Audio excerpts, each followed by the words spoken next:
Hello, हाय, नमस्कार foodies. कसं काय मग? मजेत ना? असायलाच पाहिजे. काय मग? कडाक्याच्या थंडीमध्ये चमचमीत खावंसं वाटतंय? चला मग बनवू लसुणी मेथी. बघा कशी भन्नाट दिसतीये. एकदम टेस्टी आहे. ढाबा स्टाईल लसुणी मेथी. त्यासाठी एक वाटण तयार करून घ्यायचं आहे. त्यासाठी इथे मी तीळ घेतलेले आहेत, त्याचबरोबर शेंगदाणे आणि त्याचबरोबर आपण इथे घालणार आहोत डाळवं, जे की मी एकाच प्रमाणामध्ये 3ही इन्ग्रेडियंट घेतलेले आहेत. आता हे एकदम बारीक पेस्ट करून घ्यायचे. हे आपण मसाला म्हणून ॲड करणार आहे, ज्याला आपण ग्रेव्ही म्हणू शकतो, तर त्यासाठी. तर हे सगळं काही मी बारीक करून घेतलंय. तोपर्यंत जर चॅनलवरती नवीन असाल, लाईक, शेअर, सबस्क्राईब करायला विसरू नका. त्याचबरोबर आपला जो दुसरा चॅनल आहे, आस्वाद म्हणांचा आर्ट अँड क्राफ्ट, त्यालासुद्धा भेट द्यायला विसरू नका. चला मग आता भाजी तयार करूयात. तर त्यासाठी इथे मी एका पॅनमध्ये 2 पळी एवढं तेल घेतलेलं आहे आणि त्यामध्ये लसूण घालून घ्यायचा, जो की 1 चमचा एवढा घातलेला आहे. आणि आता मेथी बारीक चिरून 3 पाण्याने धुवून मग बारीक चिरून घेतलेली आहे. ती आपण फक्त इथे फ्राय करून घेणार आहे. म्हणजेच की थोडीशी आपण परतवून घ्यायची, जास्त तिला शिजवत बसण्याची गरज नाही, कारण आपण भाजीमध्ये नंतर परत आपण शिजवणार आहोत त्यासाठी. तर आता इथेच मी मीठ घालून घेते. तुम्ही ग्रेव्हीमध्ये सुद्धा घालू शकता, पण मी मेथीमध्ये घातलं आहे. याचं कारण की ज्यावेळेस आपण मेथीमध्ये मीठ घालतो तर त्यावेळेस त्याला पाणी सुटतं कोणत्याही पालेभाजीमध्ये. तर त्यासाठी ही व्यवस्थित परतून होईल, त्यासाठी मी इथे जे काही पाणी आहे ते त्याचं कमी करून घेते आहे. म्हणून मग मी इथे मीठ घातलेलं आहे. आता ही सगळी भाजी आपल्याला काढून घ्यायची आहे. सेम पॅनमध्ये आपल्याला इथे 3 पळी एवढं तेल घ्यायचं आहे, म्हणजेच की 3 चमचे एवढं तेल घ्यायचं आहे.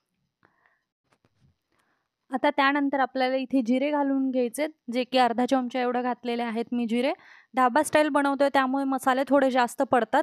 तर त्याचबरोबर इथे मी बारीक चिरून घेतलेला कांदा घातलेला आहे. ढाब्यामध्ये काय करतात की कांदा आणि टोमॅटो हे मिक्सरला बारीक करतात. तर इथे मी टोमॅटो वापरलेला नाही आहे, माझ्याकडे अवेलेबल नव्हता. बट तुम्ही नक्की वापरा, त्याने टेस्ट खूप छान येते. तर जर का तुम्हाला टोमॅटो टाकायचा असेल तर प्युरी करून टाकू शकता तुम्ही कांदा परतल्यानंतर, म्हणजेच की पूर्ण मसाले आपण कोरडे टाकण्याच्या आधी. आता इथे तडका मिरची वापरलेली आहे मी, तर ती सुद्धा मी इथेच टाकून घेते तडका मिरची. आणि त्यानंतर मी इथे 2 चमचे एवढा मोठा चिरलेला जो काही लसूण आहे तो सुद्धा इथे मी फ्राय करून घेते. कांदा टाकल्याच्या नंतर आपण लसूण, जोपर्यंत कांदा फ्राय होत नाही त्यानंतरच आपण लसूण फ्राय करून घेणार आहे. म्हणजेच की जो काही कांदा आहे तो व्यवस्थित परतला जाईल आणि लसूण जळलेला सुद्धा लागणार नाही. जर लसूण आधी जर टाकला तर जळला जाईल यासाठी. तर आता काही इथे कोरडे मसाले ॲड करणार आहे, जसं की लाल तिखट, हळद पावडर, त्याचबरोबर इथे गरम मसाला टाकलेला आहे. तुम्ही टेस्टनुसार तुमचे मसाले कमी जास्त करू शकता किंवा आवडीनुसार मसाले ॲड करू शकता. इथे धना पावडर टाकलेली आहे 1 चमचा. हे सगळं काही व्यवस्थित बाइंडिंग करून घ्यायचं आहे, आपल्याला व्यवस्थित परतवून घ्यायचं आहे.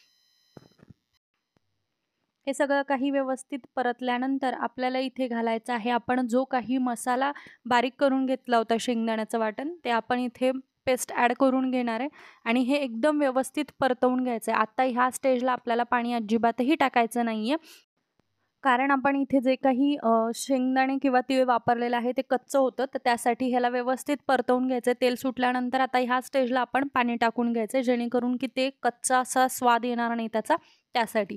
तर आता हे व्यवस्थित ढवळून घ्यायचं आहे. तुम्हाला जेवढी ग्रेव्ही हवी असेल तेवढं पाणी तुम्ही इथे ॲड करू शकता. तर पाणी तुम्ही नंतरसुद्धा ॲड करू शकता, काही प्रॉब्लेम नाही. ज्यावेळेस तुमचे मसाले पूर्ण व्यवस्थित अशा पद्धतीने शिजतील, म्हणजेच की वरती तेलाचा तवंग आला पाहिजे, म्हणजेच की जी काही ग्रेव्ही आहे त्यांनी तेल सोडलं पाहिजे, म्हणजे आपले मसाले जे आहेत ते व्यवस्थित शिजलेत ह्या स्टेजला.